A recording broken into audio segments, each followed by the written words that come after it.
Are you gonna put a little light on this? So, I don't know why they passed it out here. It really went to Tismo. It really is more Tismo. yeah, Yeah, you don't have to worry about it. okay, we don't even put it in. I'll just make no. It was, I mean, I can explain it, but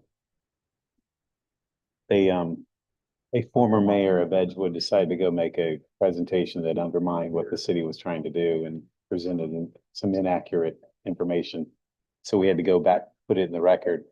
Oh, really? Oh, yeah. And because it basically got read out to the whole full governing board, just wasn't accurate. Ah. Not the first time that happened, and it won't be the last. Sure. Hopefully somebody doing that.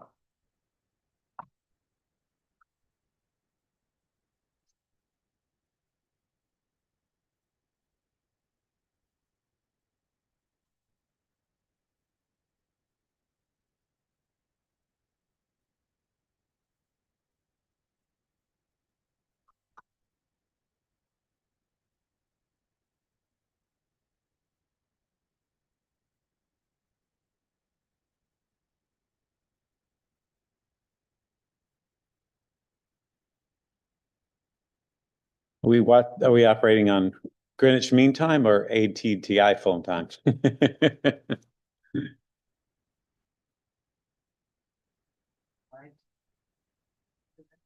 All right, great. Good morning and welcome to this MetroPlan Orlando MAC meeting. I'd like to call this meeting to order. My name is John Dallas and I'll be chairing the meeting today. We also have a team of folks working to ensure this meeting runs smoothly for us in the room and those listening online. As we continue to meet in person, all committee members are required to be physically present here in MetroPlan Orlando boardroom for purposes of achieving a quorum. Staff will continue to stream our meetings online for public access. To start us off, I'd like to have everyone stand for the invocation and the pledge by Commissioner Ramos. I pledge allegiance to the flag of the United States of America and to the republic for which it stands, one nation, under God, indivisible, with liberty and justice for all. Thank you, Father God, once again, for entrusting us with Central Florida community. Please give us your wisdom, discernment to make decisions that are best for our citizens. May we honor you in all we say this morning. In your name, amen. Amen. Thank you, Commissioner. All right. So this morning I asked everyone to silence your phone. Let me make sure mine is. Your smart devices. We ask that all committee members wait to be recognized to speak and to activate your microphones before speaking and turning them back off when you're complete. There are two public comment points in the meeting. The first is for action items. The second is for comments of a general nature. You may provide your public comment in person, virtually, over Zoom, or in advance by email or phone message. We want this in all future meetings to be accessible to all. Participants may join by computer, tablet, or phone. If you need accommodations to participate in the future, please contact MetroPlan Orlando. And now for our agenda review, I'd like to turn it over to Ms. Bao. Welcome. Well, thank you. Good morning, MAC Chair and members. As you can see, I'm not Sarah Larson. My name is Laura Bout. For those who haven't met with me before, I'm the Manager of Project Development here at MetroPlan Orlando. I'm filling in for Sarah while she is at the WTS conference in Toronto. She'll be back with you for your June meeting. I'm going to start by thanking you and your staff for attending our 2050 MTP Summit last month in Lake Mary. We had a fantastic turnout and got some great and useful feedback to help inform the MTP update. And Taylor will have more on that later in the agenda. Also want to share about two upcoming events here in the region. The FDOT Central Florida Safety Summit will be taking place tomorrow at the Daytona International Speedway. If you're interested in attending and haven't already reserved your spot at the event, please check the link in your agenda packets. FDOT is also hosting a local government training for advanced air mobility right across the street at Orlando City Hall from June 3rd through June 6th. There should be a sign-up link and more information located in your agenda packets for that event as well. I'll also note that a public comment was submitted by Ms. Helen Hartgrove, Edgewood City Planner, at the end of our TISMO Advisory Committee meeting on April 25th.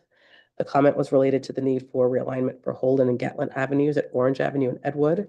And Ms. Hartgrove was kind enough to supply a letter that summarized her comments. A copy of that letter has been placed at each of your seats and will also be included in the May 14th board agenda as an informational item. And finally, for a little housekeeping, the Metro Plan Orlando offices will be closed for Memorial Day on Monday, May 26th. And now we're going to hear from Mike Wilson with our safety moment for today. Thank you, Laura, and good morning, everyone. April, which we just left, of course, is Distracted Driving Month nationally.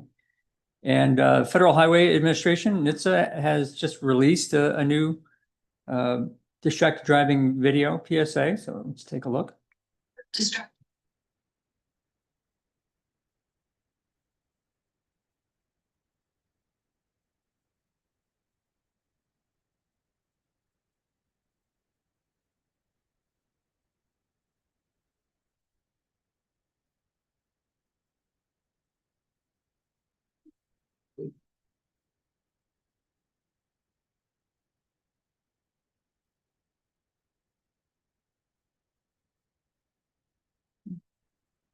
And as is always the case, with Federal Highway NHTSA materials, there's, they're available online in various formats for y'all to use, and other supplemental materials as well if you want to reach out to your constituents. A little bit of data on distracted driving. We've been very consistent, unfortunately, over the past 10 years. About 4 out of 10 fatal and serious crashes involve a distracted driver of any sort, not just phones and other devices. There was a wireless use law that was implemented in 2019. However, it's limited to a non-moving violation. And so we don't see a lot of, action out of that. We actually saw a slight increase in the distracted driving percentage of KSIs after implementation. Not really meaningful, but it just shows that it really didn't have any impact. There had been a Senate bill moving forward this term that would have made it into a moving violation, added points, and also provided an opportunity for taking a corrective course. But the House companion to that really did not advance, and so we'll have to wait until next year to get that level of improvement. And that concludes my safety moment for this morning. Thank you. Any questions? So I'll have one. Mhm. So I know last year, in the last few years, we've done this, right? During that month, when these are going out on the television, I take it, right? Are you seeing any decrease in, wrecks from? Have not looked into that, on a month-by-month basis, but that's something good to look into. Try to get some idea of when messages are going out and see if there's any impact. Right. All right. Thank you. Thank you, Mike. And Mr. Chair, that concludes my announcements, and move on to agency reports. Excellent. And now we're going to go to our partner updates. And might make sure I didn't skip a page here. Nope. So we have first up from FDOT, Mr. Scarf. Welcome. Morning, Mr. Chair. Thank you. Good morning, committee members. I have a few items for you this morning. First, I want to provide some brief highlights. Sorry.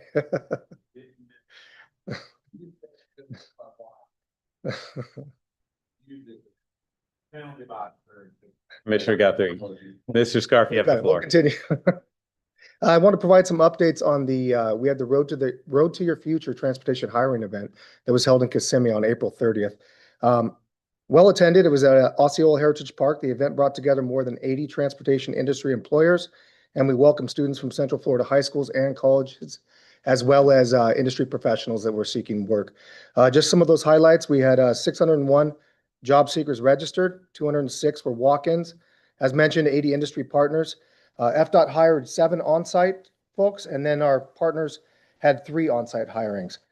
So these events are important to our workforce development as the transportation network continues to grow in Central Florida, where major projects such as moving I-4 forward are underway. To support this growth, FDOT is focused on recruiting and retaining a strong workforce ready to meet today's needs and tomorrow's challenges. So a great event we had here locally. I just wanted to give you some of the highlights from that. Next, I want to talk about a new program we have. It's going to be a series of pop-up events called Coffee with Construction. And so what this is, it's another avenue for us to reach out to the communities and We held our first event in Orlando, and so Orlando Ops hosted that on March 6th, and that was at Gaston Edwards Park in Orlando, obviously. And the event focused on State Road 527 project, which spans from North Magnolia Avenue to Rollins Street. And again, events like Coffee with Construction create opportunities for transparent communication between the department and the community. Whether attendees walked, biked, or drove to the event, they were able to receive answers about the upcoming developments. And since this corridor is home to numerous businesses that generate significant foot traffic, the construction team addressed several questions regarding pedestrian safety and measures to reduce vehicle speeds. So as those events come up in the future, I'll be sure to share them with the MPO that they're disseminated to the various committees in the various regions. And in closing, I wanted to inform you that FDOT District 5 has begun a new chapter as Jim Strohs was recently named the new Director of Transportation Development. Large role previously held by Jack Atkins. Jack Atkins recently retired, beloved man. So we're looking forward and excited about the path ahead with Jim Strohs at the helm. As you can understand, the Director of Transportation Development is a critical role with the district as it pertains to projects being planned and designed. This change in leadership will set the tone for what's to come in District 5, and we're excited for the future. As Laura mentioned, we have the Safety Summit tomorrow. Hopefully some of you were able to get in there. I know that last I heard that the tickets were sold out, but hope to see a few of you there tomorrow. And Mr. Chair, any questions? That concludes my comments. Are there any questions? All right, thanks so much. Next up, we have from Lynx, Ms. Whitten. Welcome, Ms. Whitten. Good morning. Just a couple of brief updates. Lynx's last service change was completed April 20th. Most of the changes were just minor service adjustments for efficiency. Our Route 311, which is the route that goes from the airport to Disney, was extended to go to the new Epic Universe, Epic Universe, yeah. So those were our changes, and then ridership is still around 64,000 average daily. That's up 10% from this time last year, and it's about an 82% recovery from pre-COVID levels. So unless there's any questions, that concludes my update.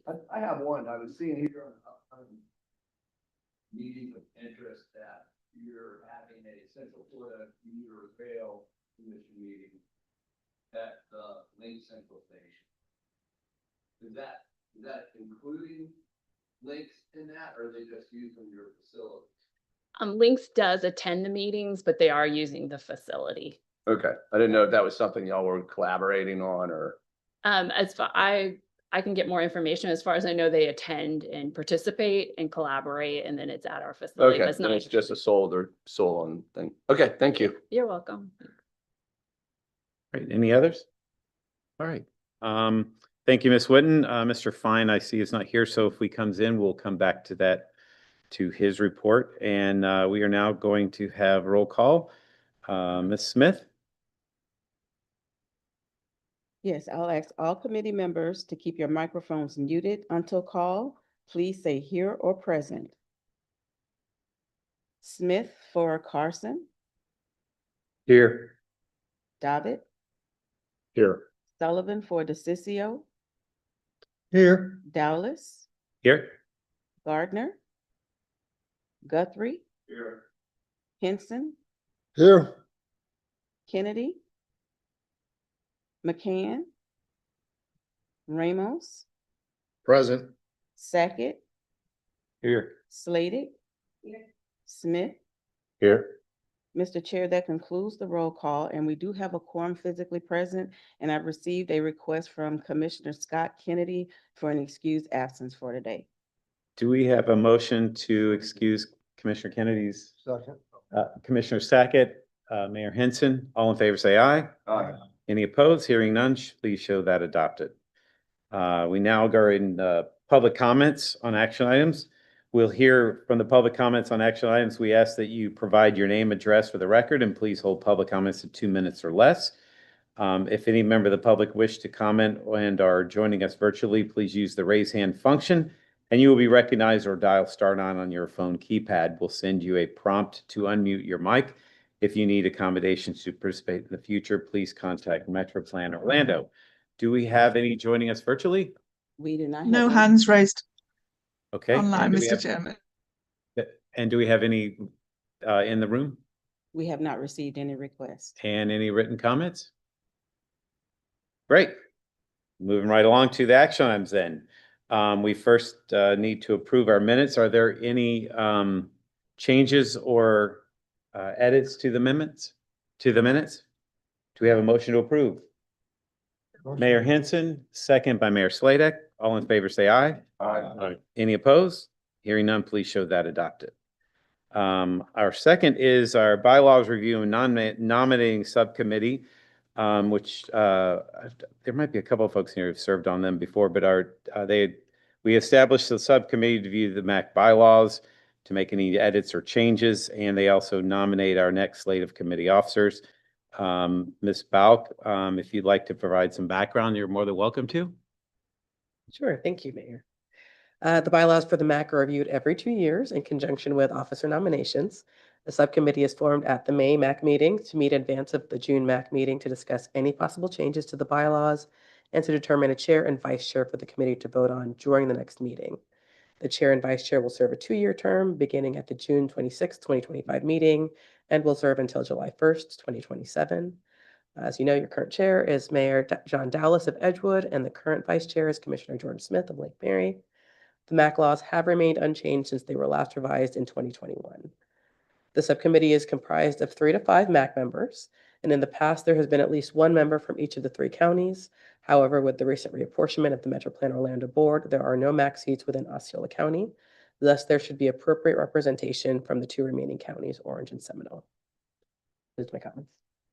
Great. So we're looking for some folks that would be willing to serve. Commissioner Smith and Mayor Henson, would you like to, or Mayor Sladek? It's to review the bylaws and then make some nominations. Commissioner Ramos, would you like to serve on that? I'll serve. And typically what they do is they'll meet right before one of our meetings. May have 1 or 2, so it's not taking you on a whole nother day, and it's pretty short. It's not okay, well, Commissioner Ramos, Commissioner Smith, Commissioner Davitt? No? Okay. Commissioner Sackett? Pardon? Oh, let's see. I need a couple more. You sure down here? All right, Commissioner Smith, Commissioner Stan Smith. Let's see. I mean, I'll be glad to serve on it if that'd be fine. I usually like to have an odd number 5, 3 to 5. So we have 1, 2, 3. Wait, you said yes, correct? Yes. Yeah, okay. And Sackett, you said yes. Okay, so it'll be 4 of us. We could do it with 4. Anyone else? I'm out of country all June. Okay. Sorry. You know what? I bet Mayor McCann would like to. Okay, I think we had 5. We had. So I. Do we have 5? I don't, yeah, Ramos. Okay, we're good. Okay. I think Could we- you repeat the names just to make sure? Commissioner Ramos, Commissioner Smith. We have Mayor Commissioner Sackett. Sackett, myself, and Stan Smith. Yes. 2 Commissioner Smiths, yeah. Yeah, and 2 commissioners. Yes. Okay, so those are the names. Do we have a motion to approve? Commissioner Sackett approved, and a second by Mayor Henson. All in favor, say aye. Aye. Any opposed? Hearing none, please show that adopted. Great. Okay, we're now going to our to presentations and updates. We have 3 informational presentations. The first one, Taylor Laurent. Welcome, Miss Laurent. The floor is yours. Thank you so much and good morning, everyone. We're going to be, again, focusing on the 2050 MTP today, but as we've mentioned before at previous meetings, this is more action-oriented. Today's going to start with just some high-level overviews and then really focus in on what we're doing based on the feedback we heard at the summit back in April. So to jump right in, we have a few items that are coming soon that we're very excited about. The first is an MTP needs dashboards. We were working with your staff throughout most of 2024 to be able to identify and review the needs assessment for the 2050 plan. That is complete, and we're working on getting that up on our website so everyone has access to be able to view those MPO funding eligible projects. And then kind of what comes next, I mentioned that first dashboard, first round of coordination was really focused on what is eligible for funding through Metro Plan Orlando. Then there is everything else that we want and need to do, whether that's going to be funded through local funds, future federal grants, other funding sources, partnerships, you name it. We do want to make sure that we're able to communicate that information with each other throughout the region. And we do that through our planning consistency lists, which are included as part of the 2050 plan. So that coordination is going to be starting within the next few weeks. So we'll be reaching out to your staff directly to work on developing those transportation needs lists as well. So while they're not eligible for MPO funding, they do not preclude the seeking of any other funding sources by including it on the list. This is intended to be sharing this information with each other, so our projects can be considered throughout all of the planning processes for anything going on within the region. So then diving straight into the summit, thank you again. I'm going to echo the same thanks that Laura did at the beginning of the meeting for your participation in the summit. For those who weren't able to attend, the 30-second version of what happened that day is we really brought together all of our advisory committee and board members to talk about the MTP itself and talk about funding scenarios for the future. We heard from our board chairman, Commissioner Delary, and our executive director, Gary Hutman, and really focused on how far we've come in the development of the 2050 plan, what we've learned both technically and through stakeholder engagement. But then we debuted those initial illustrative funding scenarios to see what the different futures could look like with the funding we have available. And then we opened it up to everyone in the room to be able to look at what they could do with that information, how they would craft the next funding scenario through an activity called Making Money Move. And we'll come back to that in a little bit. Then we talked about the results from each of our small group activities in a large group discussion. And we're taking that feedback now and moving forward with it in the 2050 plans development. So really focusing in on that small group activity, it was centered around resource allocation. And we had spent the majority of the morning again talking through those illustrative scenarios and really gave everyone free rein at their small group tables to see how they would craft the scenarios themselves. So there were a few pre-generated categories for each of the players' consideration to make sure that we had some sort of foundation, some structure to what we were doing. But there were also some players' choice categories, which was where if there wasn't something represented in those first 5 pre-generated categories, anyone who's participating in the activity could decide what that was and how much funding they would allocate to it. That allowed them to really make this activity and the results their own. So as we looked at all 13 small groups that we had at the summit itself, we synthesized all of the results, and that's kind of what we're seeing here. And from all of this, we saw a lot of consensus on what different categories should be included in the funding policy, but mostly a little bit of variation on how much funding per category. So we are in agreement on a lot of these topics, which is good to see. We see a balanced approach with a strong emphasis on multimodal options as part of the funding policy. And this includes the complete streets, TISMO, active transportation, transit capital, and safety categories. And we'll come back to safety because there's some nuances there from the discussion. And these 5 categories and what you're seeing here in kind of our activity-based Connect 4 style game represents 85% of the funding that would be included in this funding policy moving forward. So that's a lot that we agree on to get started with this. But then that remaining 15%, this is where that player's choice category really shone, to be able to allow everyone to bring in their own flair, their own additional information about what they would like to see advanced within the region. And there were a wide range of ideas of what these additional categories could look like. That included looking at increasing emphasis on ITS and technology projects and future-ready innovation, widening existing corridors, but also opening up that discussion to look at new corridor development, expanding transit opportunities, increasing public education for transportation, as well as increasing training and focus on transportation disadvantage topics, including elements of project design and implementation, and also a desire to see increased flexibility within the planning process. So that's a lot to squeeze into 15% of the funding policy. So what we're going to do for the rest of this presentation is really take a look at what we learned from the summit, incorporate that into the information that we heard the very next day at the MTP technical workshop, where we basically took these very quick 24-hour turnarounds from the April 9th summit to the technical workshop the very next day, where we deep dived those topics a little bit more in a long form discussion. So we could come back to you today, talk about the key themes that we really saw across all of the funding scenarios and the feedback that we've received from all of these different avenues, and give you proposed actions that we're going to be taking to revise those funding scenarios. So that way you can see kind of the main decision points before we bring the next round of them to you, that second iteration.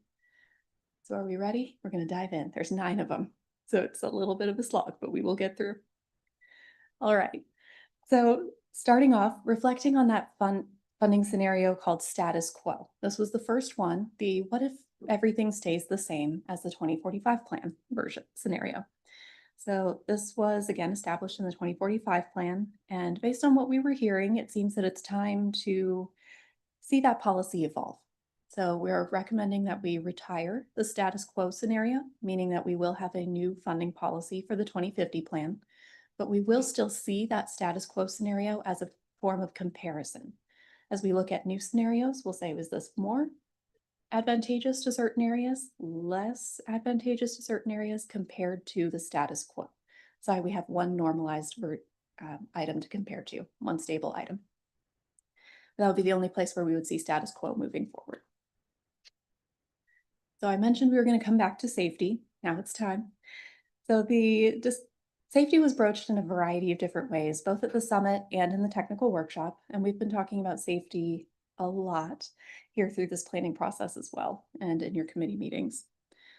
So there was a strong focus, that discussion, that safety is a mandatory element of every transportation project, and that there is support for allocating funding for goes with safety improvements on resurfacing projects. But then there was also some uncertainty that was expressed both at the summit and the technical workshop, in that if we're already supporting these first 2 bullet points on the slide, what does the safety category represent? What is the benefit that it's bringing to us? So let's take a moment to unpack all that. So first, we all agree that transportation projects are intended to improve safety. No matter what they are, we're always trying to improve upon the existing system. And we've proven that we've committed recently and accelerated our efforts to improve safety in our transportation system by taking on and developing our Vision Zero action plans over the past few years. As part of those, we each developed high injury networks, both at the regional level, county level, and each of our cities. And we developed projects to be able to address the concerns on that high injury network. So that safety category that was originally proposed was intended to be limited to advancing the projects that were identified in those Vision Zero action plans, to be able to give them dedicated funding to move forward more quickly than if they were to move forward through the regular planning process. So reflecting on this discussion, the MTP team is proposing 2 items to explore in the next iteration of funding scenarios. And the first is that we will explore scenarios where that safety project funding category is still included, likely with a new name, so it's a little more clear about what the intention of that would be. And second, we will explore funding scenarios where safety is not included as a dedicated funding source. So in this situation, those Vision Zero projects that were identified would be recategorized to the next appropriate area of part of the funding policy.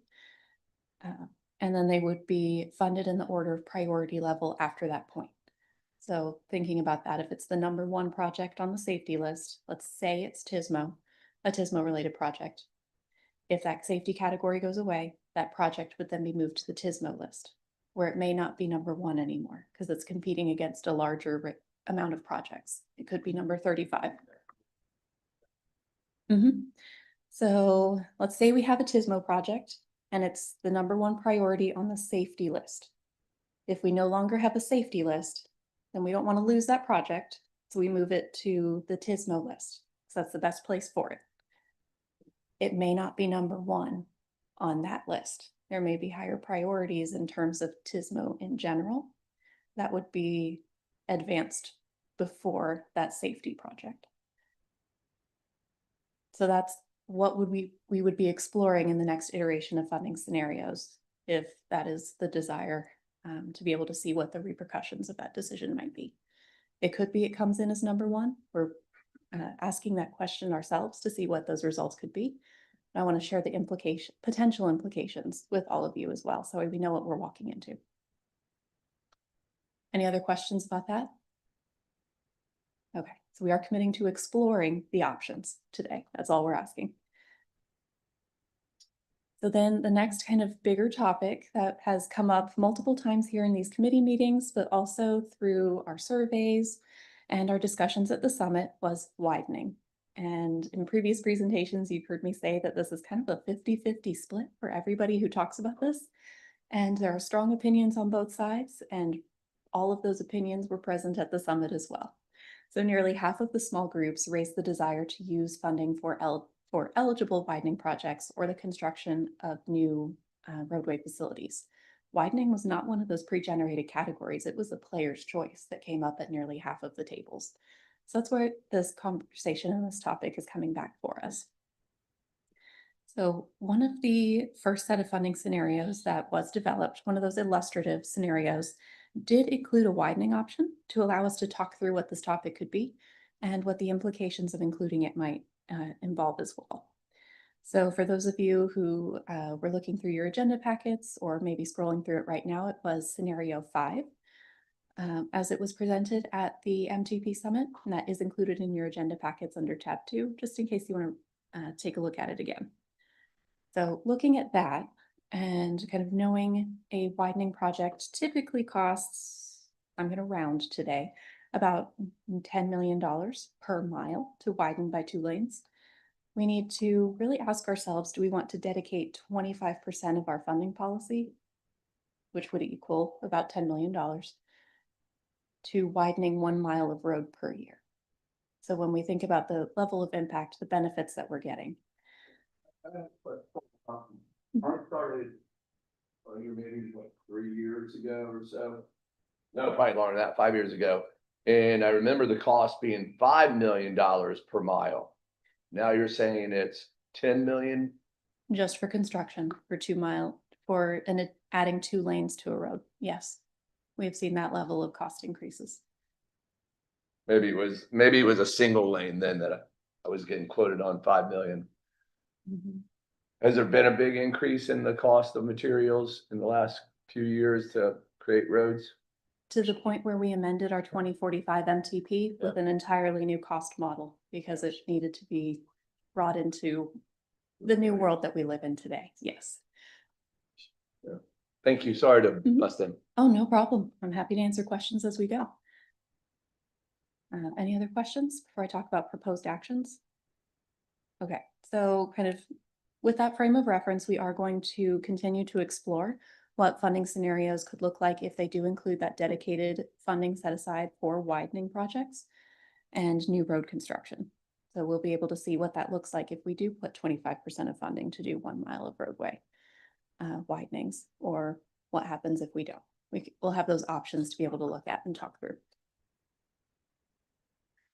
So we mentioned transit capital. The illustrative funding scenarios tested potential restrictions on how those transit capital funds could be used, with requirements that a portion or all of those funds were used for a certain capital expense.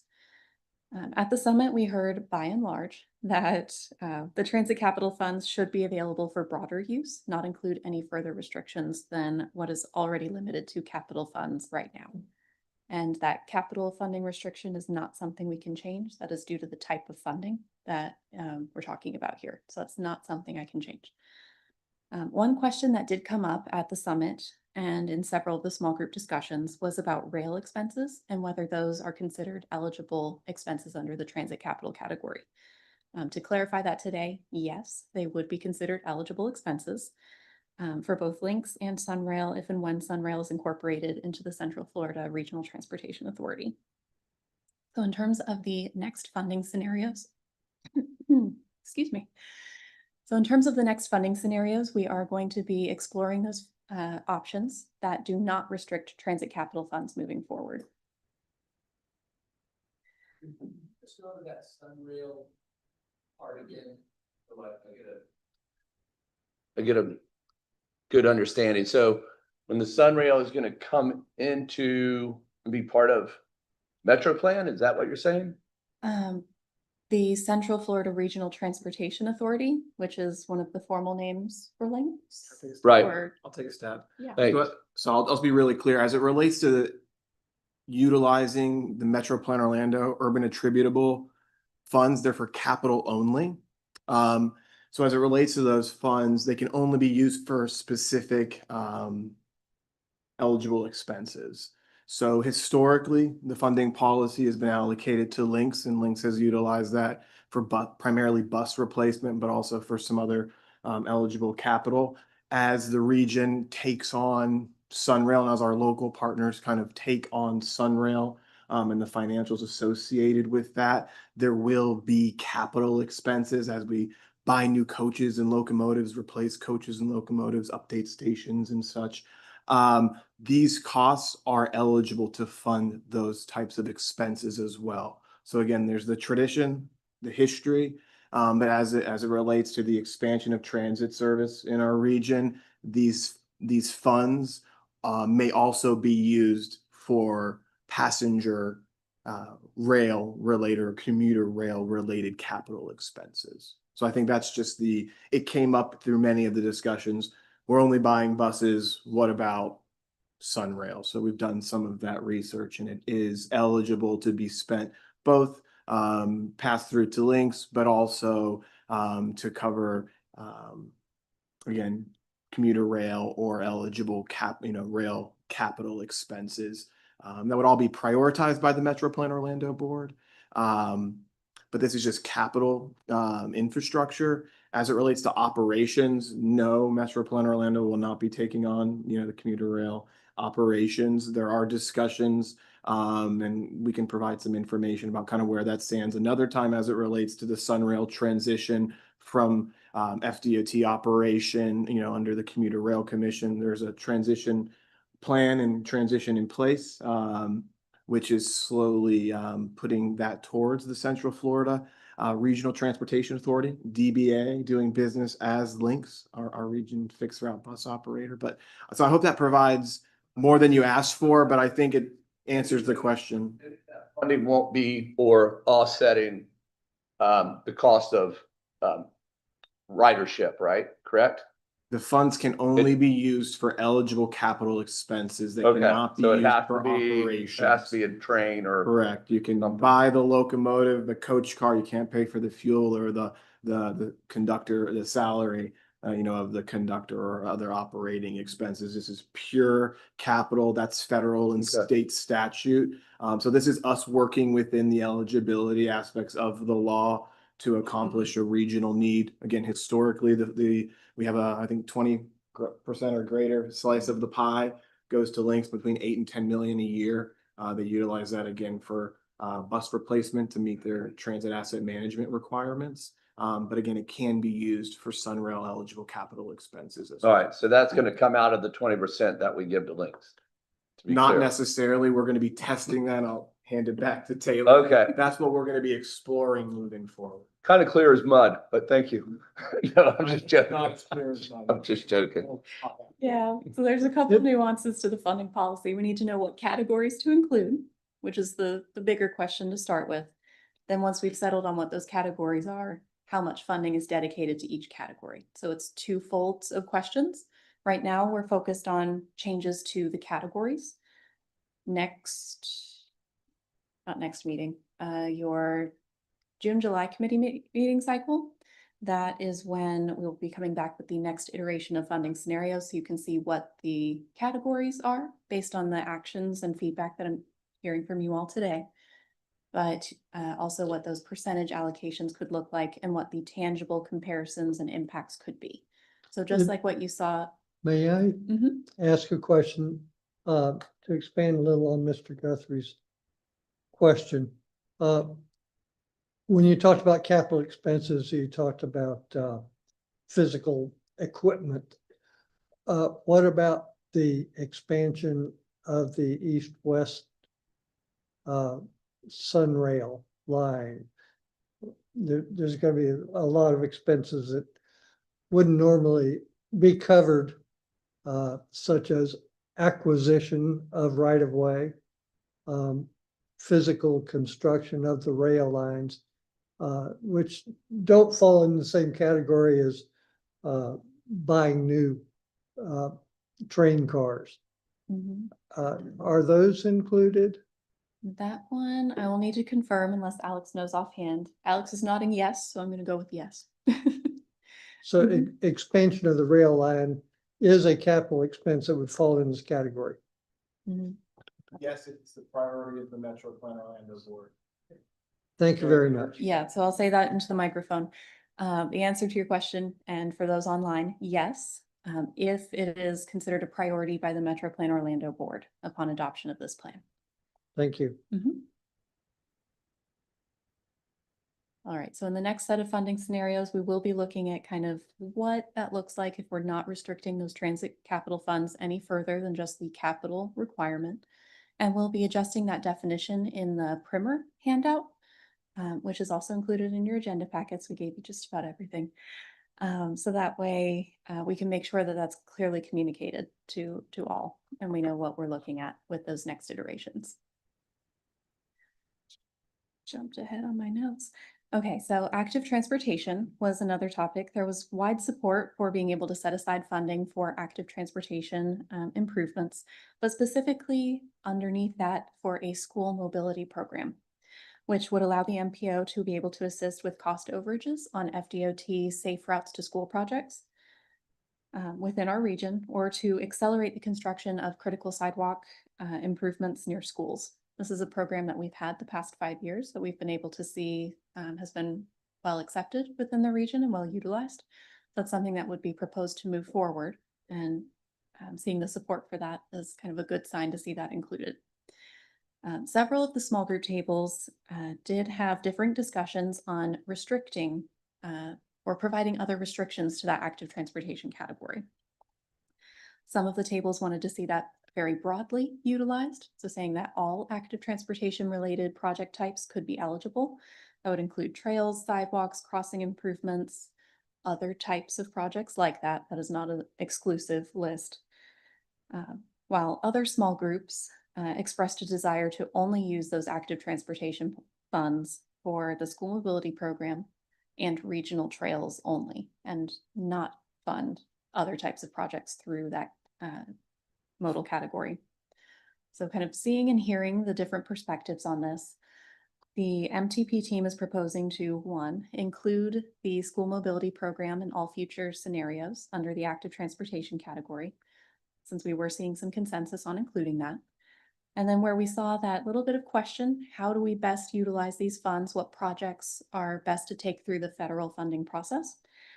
That's where we're going to do a little more exploring and see various scenarios that would be more broadly, be more open to using those funds more broadly. And then other scenarios where those funds would be restricted to regional trail type projects only. So we also mentioned that we heard a lot about education and outreach opportunities. So the summit attendees did raise a desire to see focused education efforts for several topics to raise both public awareness and improve technical knowledge in certain specialties, including technology and innovation in transportation, TISMO as a general category itself, transportation disadvantaged, as well as the Americans with Disabilities Act and other topics as needed. So the MPO team are reviewing and determining the funding eligibility for these different types of programs, and we'll be circling back with you all on both these specific topics and mechanisms that are available for educational opportunities like this. And another item that was raised was specific to the TISMO modal category, with a desire to see increased emphasis on the category's funding of ITS and technology improvements, rather than operational or pavement type improvements. So the technical workshop participants, when we raised the same question to them the very next day, did agree with this item and expressed their desire to see funding set aside for those ITS, Intelligent Transportation System, specific projects. So the MTP team's proposed action is to, under future funding scenarios on that TISMO category, set aside funding that's going to be dedicated for those ITS specific improvements versus the other types of projects on that list. Then there was also a discussion about regional studies and questions about how the MPO can continue to serve in a strong role to guide large-scale studies to benefit all jurisdictions within the region. One prime example of a regional study of significance that was raised was the Vision Zero program, and how the MPO's leadership role secured a Safe Streets and Roads for All grant for the development of 23 Vision Zero action plans. The one at the regional level, each of our 3 counties, and all of our cities and towns as well. So with this in mind, the MTP team will be exploring the option of a funding set aside for MPO-led regional transportation studies, with topics or focus areas of these studies to be determined through future advisory committee meetings and MPO board discussions. Then there was also a desire that was expressed to see an increased amount of flexibility in the planning process to be able to set aside funds for future projects without yet identifying what those projects are. So this is a fine and delicate line to be talking about in terms of the 2050 plan itself, as the plan is federally required to show fiscal constraint, which is difficult to do without specifically identifying the projects that we're going to be funding. So there is a possibility of exploring the use of boxed funds, which is a term that we haven't quite talked about through any of our planning processes just yet. So boxed funds are used to set aside funding for specific programs as defined in the MTP, and then those funds are utilized through the plan's implementation to fulfill that program's requirements. So it's kind of setting aside those funds, creating a very detailed program about how those funds can be used, what can be used for, the process to identify what types of projects that could be, all of that. So an example of boxed funds from the 2045 plan, it's what we adopted 5 years ago, is for Metro Plan Orlando's traffic signal retiming annual program. So funding was set aside in the 2045 plan, and specific projects were then identified and implemented through that program on an annual basis through our TISMO and TAC advisory committees. So if we pursue using boxed funds as a flexibility option as part of the 2050 plan, then specific program requirements would need to be established and incorporated in the 2050 plan itself. To be able to access those funds, which I kind of alluded to, how do we get to those if they're in a box? This would likely require that project applications would need to be submitted by local agencies to compete for those limited funds, potentially on an annual basis. And the selection processes would likely be coordinated through Metro Plan Orlando's Technical Advisory Committee as part of the prioritized project list annual update process. So if we do pursue this option as part of the 2050 funding policy, then additional information and specifics about what that application process could look like would be developed at that point in time. So the MTP team's proposed action on this topic will be to further explore the use of funding set-asides, or those boxed funds, for appropriate programs and modal categories so that we can explore as a group what the benefits could be to the region.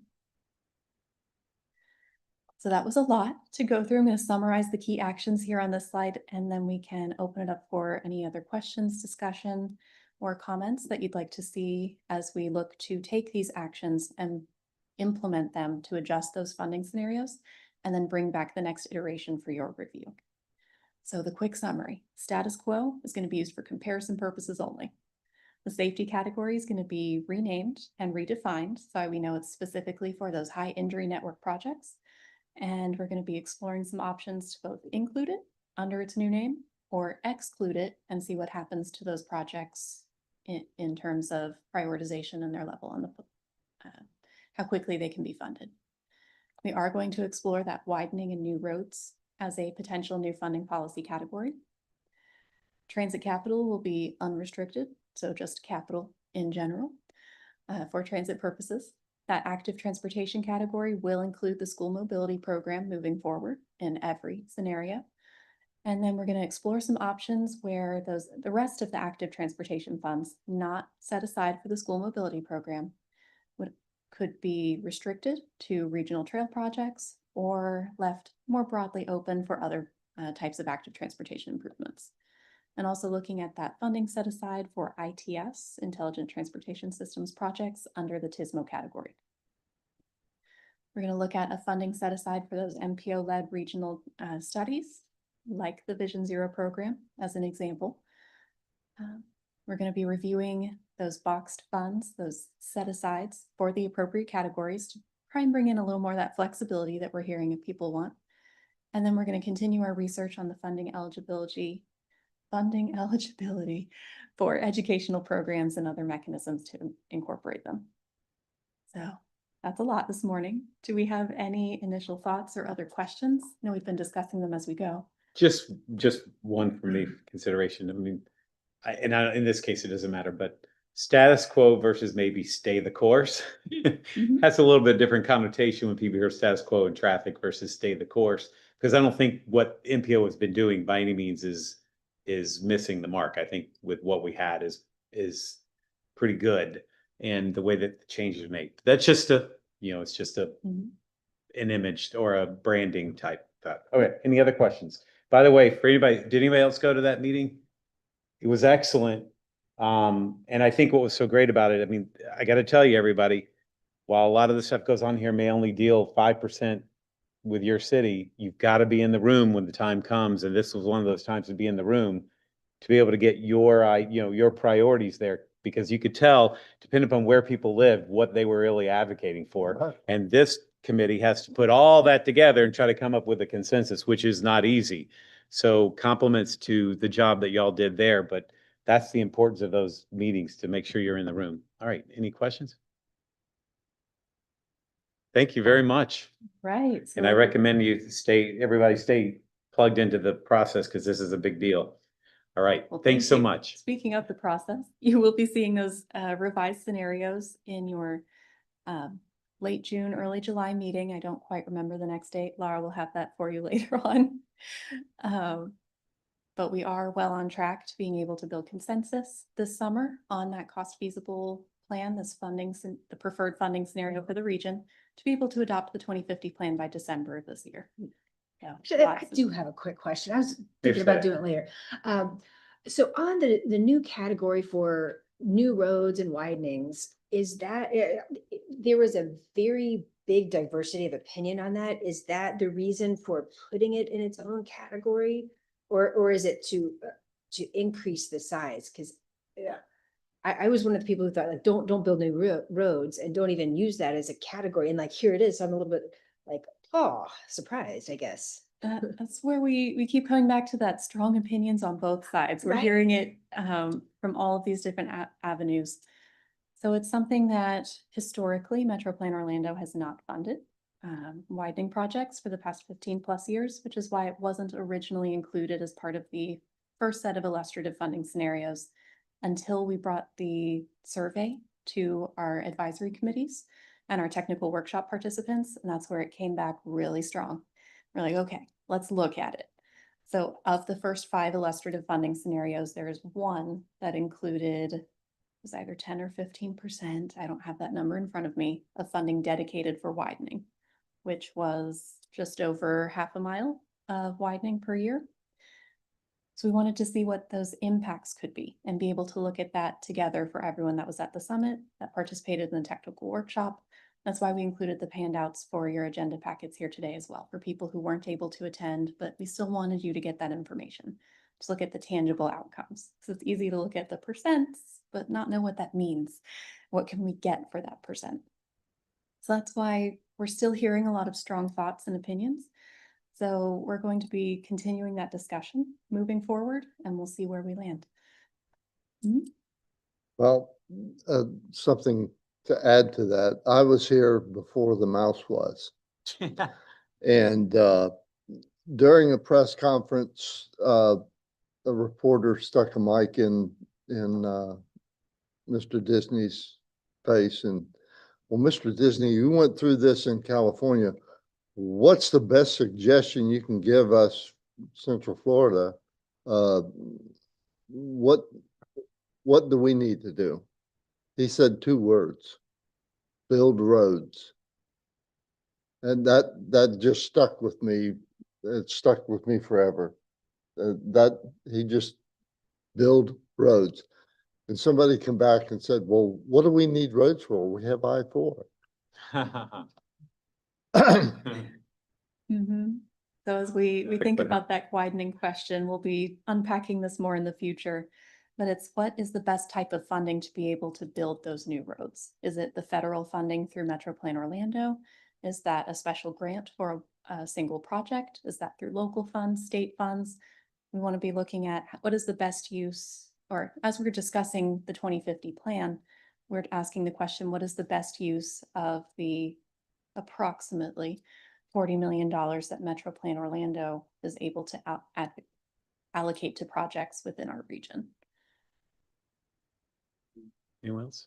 I know on my table there was, I mean, people were not, they were down on widening roads, but let's face it, what they've done at I-4 has made a world of difference down there. So I don't think that can be completely discounted either. All right, any other questions? Good deal. Thank you so much. All right, next up, we have Vision Zero Central Florida with Mr. Wilson. We have him. Should we go to the next and then come back?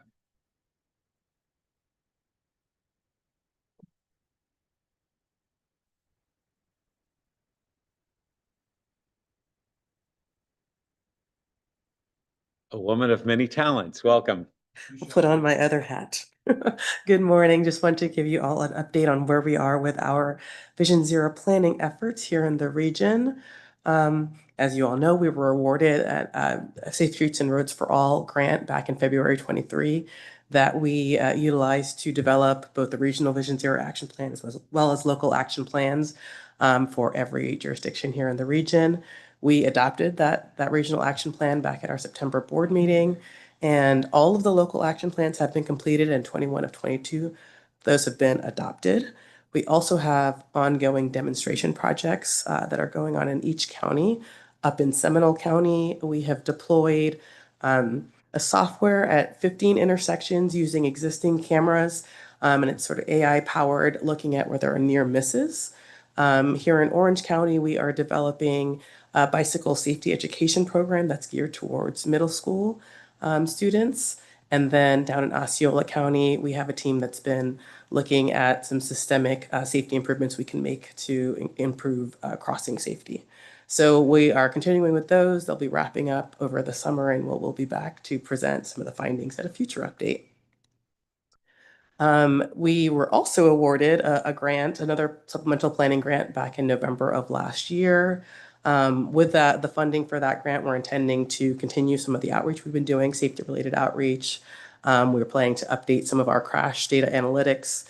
You may remember that the crash data we looked at previously was 2018 through 2022. We have 2 additional years of data available, so we'll be updating the dashboard that we have and looking at any new trends that may have come about over the last couple of years. We'll be doing some road safety evaluations on some key corridors that are on the high injury network within the region, and then updating the regional Vision Zero action plan.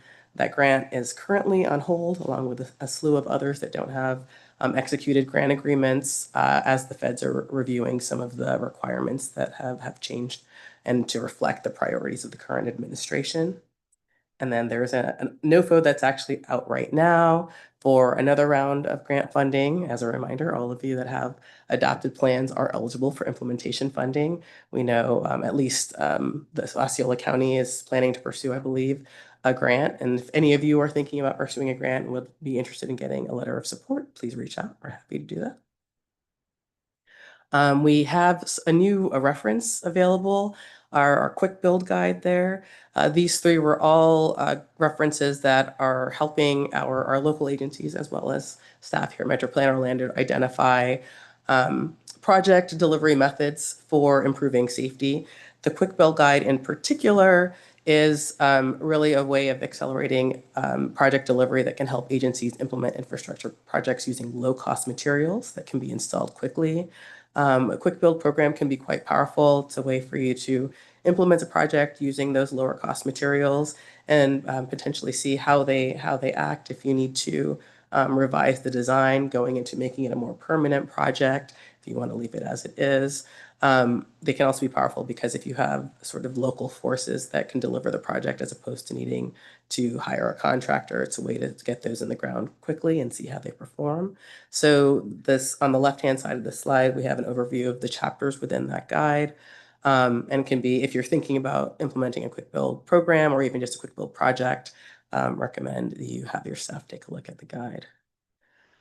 Some other ongoing efforts, our Vision Zero Central Florida website, which is sort of the top right of the slide, we are transitioning so that it comes under our overall Metro Plan Orlando website. That will be happening over the next couple of months. So stay tuned for a future update on when all of that information is housed within our Metro Plan Orlando website. We are continuing to have our Vision Zero Task Force meetings quarterly. Our next one will be July 18th, so we're hoping to see a good turnout there. Those task force meetings have been really helpful to make sure that we're continuing to talk with our local staff partners to help them with implementing their action plans, to share about what we're doing at the regional level and think about how we can work together to improve safety. We are also continuing our Vision Zero Safety Speaker Series. That's another one that we do quarterly.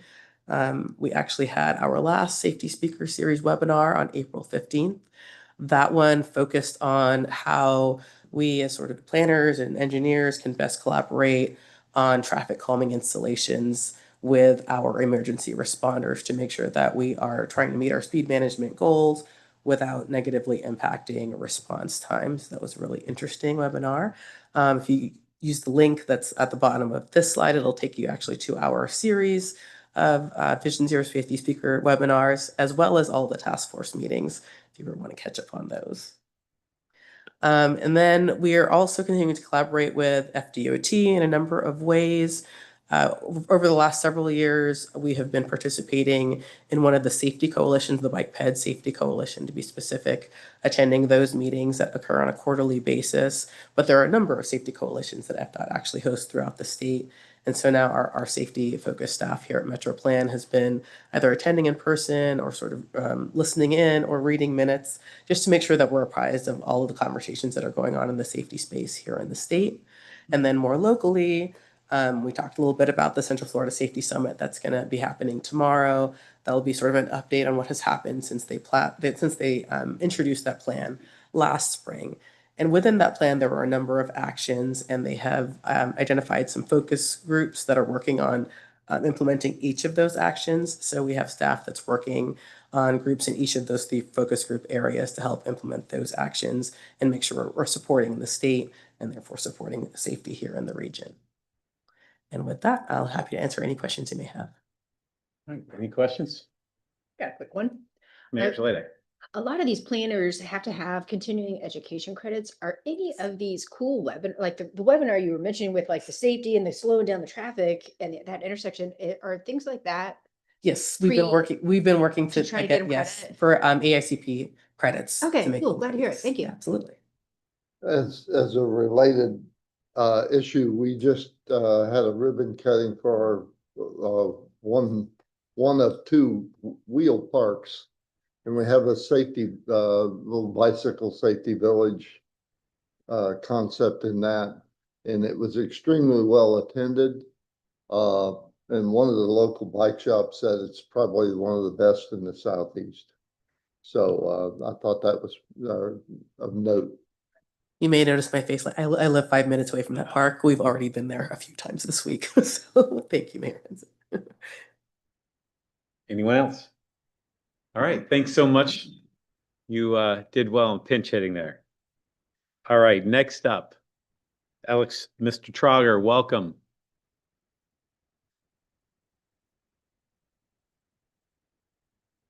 Efforts. I knew she could hit a home run, kind of pinch hitting there today, so I appreciate that. So I'm going to be talking to you following up from a presentation you heard last week, but really a preface to what you're going to be seeing tangibly over the next 2 months. So again, you heard a lot about our long-range plan, our 2050 Metropolitan Transportation Plan that Taylor talked about. This is the foundation of our work, as you've learned about over the past year. We dig deep, we vision, we talk about what we want, what we need, what we desire. And that sets the foundation for our more near-term plans, our prioritized project list, and our transportation improvement program. Federal and state law requires these plans to be consistent So they are living documents that are often amended, updated, modified to make sure that they're speaking to one another. But again, that planning consistency is key, and that's what we'll be talking about a little bit today. But these are all core products that Metro Plan Orlando does develop. And this is that 1 year out of every 5 years that we'll be doing major updates to all of our core products. The long range plan, the metropolitan plan, as Taylor mentioned, in December. And then our two near-term products, the priority list and our tip, you'll be taking action on in the next couple months. So without further ado, as Taylor mentioned, all of our projects start as needs, start as ideas, start as concept, and those are typically identified in our long-range planning processes.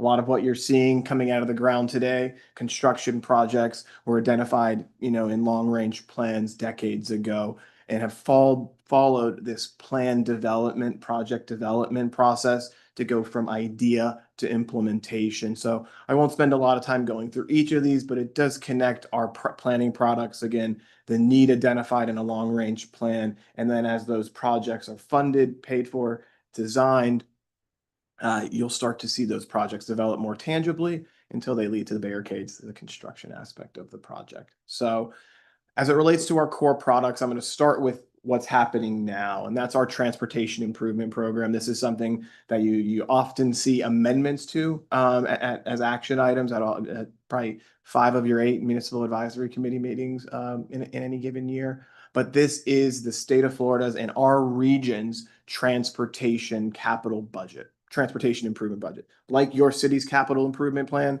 this is the state and Metro Plan Orlando's specific capital improvement budget. This is the budget. This is what's been approved. These are dollars on specific projects in certain years. It only includes projects that are funded.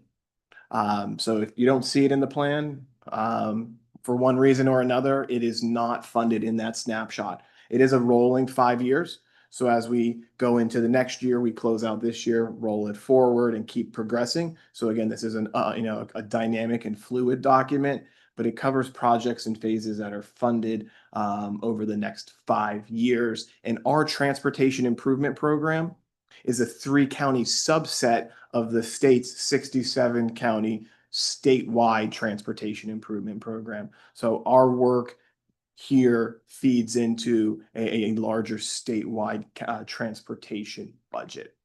So then there's what's next. So what if you're not in the transportation improvement program? What if you're not in the budget? Or what if only one of the phases is in the transportation improvement program? You see something, in the outer years for design or right of way. You say, where's the construction phase?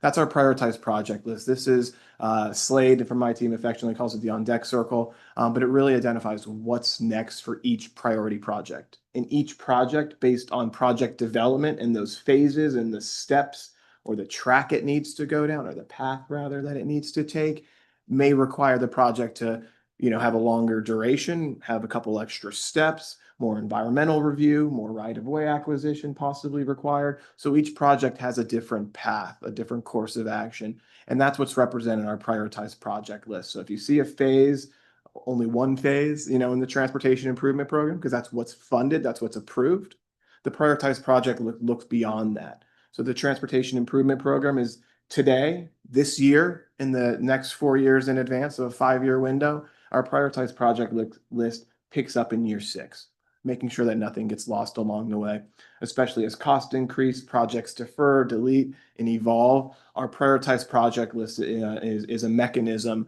to make sure that our priorities remain top of mind on the radar while they develop individually.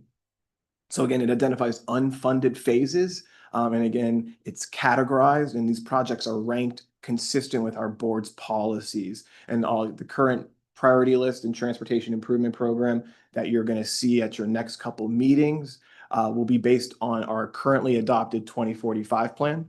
Similarities and goals and strategies, but until we have that 2050 plan that Taylor was talked about, we won't totally revise these lists. So we're staying true, which kind of brings me to our path forward here for the year. As mentioned, we're adopting that 2050 plan in December. And when we do that, it will kind of override or supersede all other all other plans that we have, and we'll be doing some pretty significant updates next year.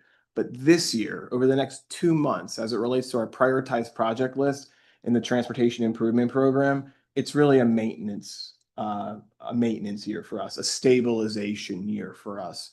We've seen extreme costs overages, shortfalls based on inflation, scope changes, other circumstances between 100 and 400%, pending the unit, pending the phase, pending the project. So we're seeing, those are starting to stabilize, based on DOT's research, but we're at a new norm for costs. So as costs have increased, we've also seen revenue reductions. And then in the Transportation Improvement Program that you're going to see tangibly next month, you will see a federal funding reduction, and you'll see balancing of those funds or balancing of other funds to maintain and stabilize those existing projects. So we're trying to keep existing projects on the books in motion as our board has prioritized. But we're dealing with other environmental or kind of other societal and economic factors. But again, the intent and our path forward this year is really a maintenance path. We're holding down existing priorities. We're making sure what's funded stays in the plan to the maximum extent, financially feasible, until we adopt our next long range plan and other financial circumstances change. But at your next meeting or in advance of your next meeting, your next agenda packet, which is going to go out in just a few weeks from today, you will have a draft or a preview of the prioritized project list and the Transportation Improvement Program, considering and encapsulating everything that I just mentioned. So we'll have that available to you. That opens up our public comment period for both of those annually required documents. And then you'll be taking action at your July meeting. So stay tuned for more. But again, at your next meeting, you will see detailed presentations and actual tangible updated documents of both of these lists from my staff. So again, this is a preface to what's coming, putting it on your radar, managing a little expectations along the way. We're not going to see a lot of new projects as DOT described earlier in their presentation this year. It really is a maintenance and a stabilization approach until economic factors change. So with that, I'll do my best to answer as many questions as I can. But again, you'll be receiving additional detailed presentations at your next meeting. Any questions? All right. Thank you, sir. Okay, next we have general information. There are several items under general information tab 3 you might want to review. Upcoming meetings. The next Metro Plan Orlando governing board meeting will be Wednesday, May 14th at 9 a.m. Our next MAC meeting is June 5th at 9:30. Do we have any member comments or announcements? I have one wait, when is our next Tri-County League? Next Thursday, where Commissioner Smith will be sworn in as our new president, and we'd like to invite you to go. That'll be in Lake Mary. Let's see, anyone else? No? All right, public comments. If any members of the public wish to comment, please use the raise hand function, and you'll be recognized, or dial *9 on your phone keypad. We'll unmute your mic. After you're recognized, please state your name and address for the record and limit your comments to 2 minutes or less. Do we have anyone joining virtually who would like to make a comment? Mr. Chair, there are no hands raised on the virtual side. Great. Do we have anyone in person? We have received no in-person. Any written statements? None received. All right, great. All right, with that, do I have a motion to adjourn? Second? All in favor, stand. All right, thanks, everybody. Have a great day.